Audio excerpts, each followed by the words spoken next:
Hello students, in the last class we have studied about the measurement of length, and in the measurement of length we have studied the triangulation method. Today we will study about a new method for the measurement of length. When we will use this method, the name of this method is parallax method. Actually हम लोगों को यदि एक ही घर के दो दीवारों के बीच का डिस्टेंस को निकालना होता है, हम लोग उसको इजीली मेजर करके निकाल लेते हैं, कैलकुलेट कर लेते हैं। फिर हम लोगों को उससे थोड़ा सा ज़्यादा दो सिटीज़ के बीच के डिस्टेंस को कैलकुलेट करना होगा, तो वो भी हम लोग कैलकुलेट कर सकते हैं। और जब हो जाता है दो सिटीज़ के बीच के डिस्टेंस का कैलकुलेशन पहले से लिखा होता है या पहले से हम लोगों को पता होता है, इसलिए कैलकुलेट किया होता है, मेजर किया होता है तभी। लेकिन यदि बोलेगा कि यहाँ से किसी स्टार का या किसी प्लैनेट का या अर्थ से सन का डिस्टेंस को कैलकुलेट करना, तो वैसे में थोड़ा सा दिक्कत होता है। तो वैसे केसेस में हम लोग क्या करते हैं कि when the distance is to be measured between the two very far objects, तो वैसे में हम लोग यूज करते हैं किसको, पैरेलैक्स मेथड को।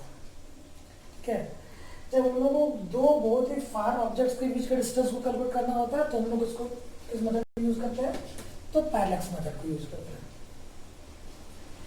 इस मेथड को तो हम लोग पढ़ेंगे, लेकिन उससे पहले जानेंगे कि भाई ये पैरेलैक्स का मतलब क्या होता है। व्हाट इज पैरेलैक्स, ये वर्ड पैरेलैक्स का मतलब क्या होता है, फिर इस मेथड पे डिस्कस करेंगे कि पैरेलैक्स मेथड क्या होता है। तो ये हम लोग जाने भाई, ये हर कोई अपने घर में इस चीज को ऑब्जर्व कर सकते हैं। ऐसा करें कि अपने पेन को ले और अपने घर में जो बल्ब जल रहा है बिल्कुल उसको इस तरह से एक आंख को ढके और अपने बाया आंख को ढके और कोशिश करें कि इस दाहिने हाथ में पकड़े हुए पेन से उस बॉल को ढक देने का। ठीक है, एक आंख को दबा के और कोशिश करें कि ताकि इस पेन से वो क्या हो जाए, वो बॉल जलता हुआ बॉल क्या हो जाए, ढक जाए। फिर क्या करेंगे हम लोग, जैसे ही फिर अपना आंख को खोलेंगे तो ऐसा हम लोगों को अपियर होता है, ऐसा हम लोगों को अपियर होता है कि वो जो बल्ब है वो अपने जगह से शिफ्ट कर गया है। चलो आप लोग करके देखो, वो क्या होगा, लगेगा कि वो बल्ब ही अपने जगह से शिफ्ट कर गया है, लेकिन एक्चुअल शिफ्ट होता है क्या, नहीं, वो अपरेंट शिफ्टिंग होता है। ऐसा हम लोगों को फील होता है, एक्चुअली वो शिफ्ट नहीं होता है। तो इसी अपरेंट शिफ्ट को, इस अपरेंट शिफ्टिंग के प्रोसेस को हम लोग क्या बोलते हैं, पैरेलैक्स बोलते हैं। It is the process of apparent shifting with respect to another object. इस ऑब्जेक्ट के कंपेरिजन में हम लोगों को लगता है क्या, वो बल्ब क्या हो गया, शिफ्ट हो गया। तो इस प्रोसेस को ही हम लोग क्या बोलते हैं, पैरेलैक्स। और भी हम लोग पढ़े कि पैरेलैक्स मेथड में क्या करते हैं, तो जब दो वेरी फार ऑब्जेक्ट्स के बीच के डिस्टेंस को कैलकुलेट करते हैं, किसमें, तो पैरेलैक्स मेथड को यूज करके। चलो, ये एक्चुअली पैरेलैक्स मेथड क्या होता है, एक अवधारणा है, एक अजम्पशन है जो एक्यूरेट या एग्जैक्ट वैल्यू को नहीं देता है, ये एक अप्रॉक्स वैल्यू को देता है। क्यों, आगे चल के पता चलेगा क्यों भाई ये एग्जैक्ट एक्यूरेट वैल्यू को नहीं देता। सबसे पहले याद रखना कि जब टू वेरी फार ऑब्जेक्ट्स के बीच के डिस्टेंस को कैलकुलेट करने के लिए इस मेथड का यूज होता है। एक केस को हम कंसीडर करेंगे, सपोज ये अर्थ का सरफेस है, क्या ये अर्थ का सरफेस है, और अर्थ के सरफेस में दो पॉइंट है, ए और बी। ये पॉइंट ए है और ये पॉइंट बी है। अर्थ सरफेस, और अर्थ सरफेस पे दो पॉइंट है ए और बी, जहां पे हम लोग ए और बी को बोलेंगे ऑब्जर्विंग पॉइंट। क्या बोलेंगे, पॉइंट ऑफ ऑब्जर्वेशन या observation point. A and B को हम लोग क्या बोलेंगे, तो observation point. Observation point. A और बी को क्या बोलेंगे? Observation point. इन दोनों अर्थ सरफेस के इन दोनों पॉइंट्स ए और बी से हम लोग ऑब्जर्व करेंगे किससे? तो कोई दूसरा प्लेनेट, सपोज यहाँ पे सन, ठीक है, सन को क्या करेंगे? तो ऑब्जर्व करेंगे, ठीक है।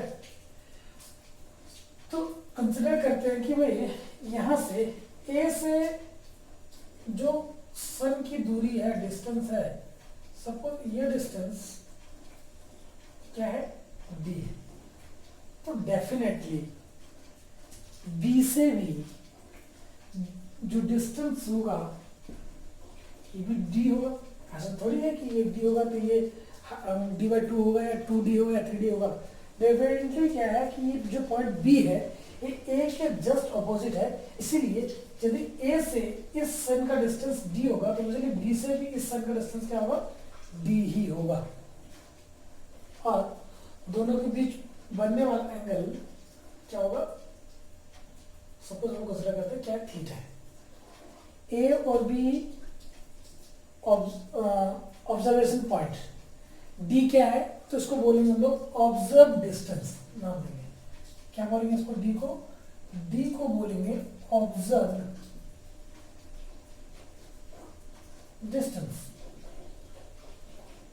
डी ऑब्जर्व डिस्टेंस है। थीटा क्या है? इस थीटा को हम लोग ऑब्जर्वेशन एंगल भी बोलते हैं, या इसी को हम लोग पैरेलैक्स एंगल, पैरेलैटिक एंगल भी बोलते हैं। दो तीन नाम होते हैं। इसको ऑब्जर्वेशन एंगल भी बोल सकते हैं, पैरेलैक्स एंगल भी बोल सकते हैं, और पैरेलैटिक एंगल भी बोल सकते हैं। मतलब इसको हम लोग बोलेंगे पैरेलैक्स एंगल, पैरेलैक्स एंगल। एक चीज और कि इसको ऐसा करेंगे, पॉइंट ए और बी को भी हम लोग मिला देंगे, इसलिए ये क्या मिलेगा हम लोगों को? डायमीटर। क्या मिलेगा? डायमीटर। उसको हम लोगों को डी से डिनोट करना चाहिए था, लेकिन डी ऑलरेडी हम लोग डी को यूज कर चुके हैं, इसलिए सपोज इसको हम लोग किसे डिनोट करते हैं? तो बी से। तो बी क्या है? तो diameter of the earth. B क्या है? बी है डायमीटर ऑफ द अर्थ।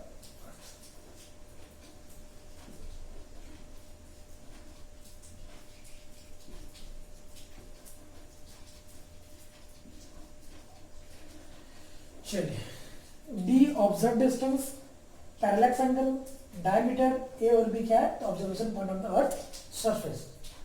अभी हम लोग रिसेंटली पढ़े हुए हैं दो सप्लीमेंट्री एंगल्स के बारे में, और स्पेशली एक क्लास हम लोग उन दो सप्लीमेंट्री एंगल्स के बारे में ही पढ़े थे। इसके बारे में तो सॉलिड एंगल और प्लेन एंगल। तो सॉलिड एंगल और प्लेन एंगल का एक्सप्रेशन को ही पढ़े थे कि हम लोग भाई उसको डिनोट करते हैं ओमेगा से, प्लेन एंगल को किसे डिनोट करते थे? थीटा से। दो प्लेन के बीच बनने वाला एंगल क्या होता था? तो या 2D फिगर जो भी हम लोग पढ़े हुए उसमें, ठीक है, उसको क्या बोलते थे हम लोग? Plane angle. तो मुझे यहाँ पे थीटा क्या है? एक प्लेन एंगल है। तो आप लोगों को ये भी याद होगा कि प्लेन एंगल के हम फॉर्मूला हम लोग लिखे थे कि theta equal to arc by radius. क्या लिखे थे? Arc by radius. याद होना चाहिए कि हम लोग लिखे थे थीटा, क्या लिखे थे? Theta equal to arc by radius. तो यहां पे आर्क कौन सा है? आर्क तो ये है, लेकिन क्या इसका आर्क तो ये है, ये क्या इसका मेजर को हम लोग कंसिडर किए? नहीं किए, ठीक है।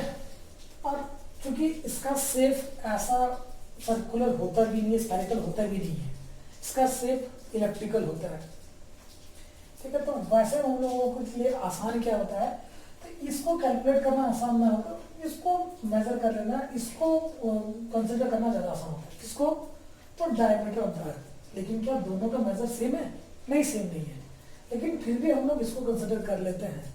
क्योंकि इसको कंसिडर करना, इसको मेजर करना आसान होता है। किसको?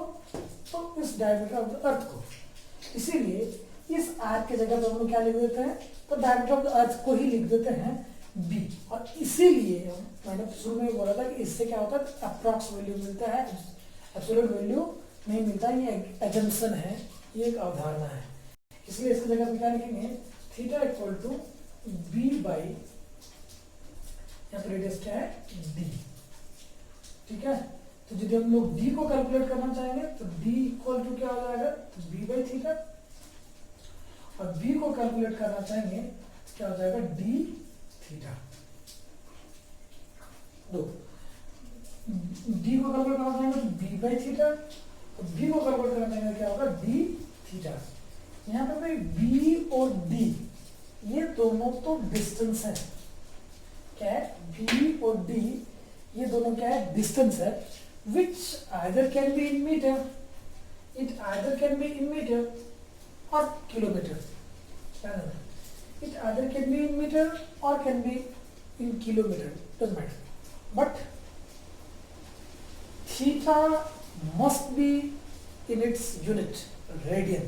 हम लोगों ने पढ़ा था कि प्लेन एंगल का यूनिट क्या होता है, रेडियन, और थीटा मस्ट किस में होना चाहिए, रेडियन में ही होना चाहिए। और यदि वो रेडियन में नहीं होगा तो इस डायमीटर, इस डिस्टेंस को कैलकुलेट करने के लिए हम लोगों को थीटा को पहले रेडियन में कन्वर्ट करना पड़ेगा। ठीक, तो थीटा रेडियन के अलावा और क्या, हम लोग को क्या करना पड़ेगा, थीटा को रेडियन, ओरिजिनली तो मान लीजिए यहाँ पे ये डिग्री में दिया हुआ है, तो उसको हम लोग रेडियन में कन्वर्ट करना पड़ेगा। तो इसके लिए हम लोग कुछ कुछ कन्वर्जन की चीज़ों को जानेंगे कि भाई क्या क्या हो सकता है, किस किस में वो दिया हुआ हो सकता है, और उसको हम लोग कैसे कन्वर्ट करेंगे, इसके लिए कन्वर्जन का फॉर्मूला क्या होता है। सबसे पहले हम लोग जानेंगे कि भाई पाई रेडियन, पाई रेडियन को क्या होता है, तो 180 डिग्री, 180 डिग्री को क्या बोलते हैं, पाई रेडियन। तो 1 डिग्री इक्वल टू क्या होगा, तो pi by 180, 1 degree equal to क्या होगा, तो pi by 180 radian. 1 degree equal क्या होगा, तो पाई बाई 180 रेडियन। ठीक है, तो इसी तरह से हम लोग 10 डिग्री को कैलकुलेट करना होगा, तो क्या करेंगे, पाई बाई 180 इंटू 10 रेडियन। एक तो कन्वर्ट करने का तरीका सीखेगा। दूसरा, कभी कभी डिग्री से भी छोटा यूनिट हो सकता है, तो ध्यान रखना कि 1 डिग्री इक्वल टू 60 मिनट होता है, 1 डिग्री इक्वल टू 60 मिनट, और 1 मिनट इक्वल टू 60 सेकेंड भी होता है। ये भी एक नया चीज है जिसको याद रखना है। Single dash stands for minute, double dash stands for second. अगले दिन हम लोग क्या करेंगे, इस पे बेस्ड न्यूमेरिकल्स को डिस्कस करेंगे। Thank you.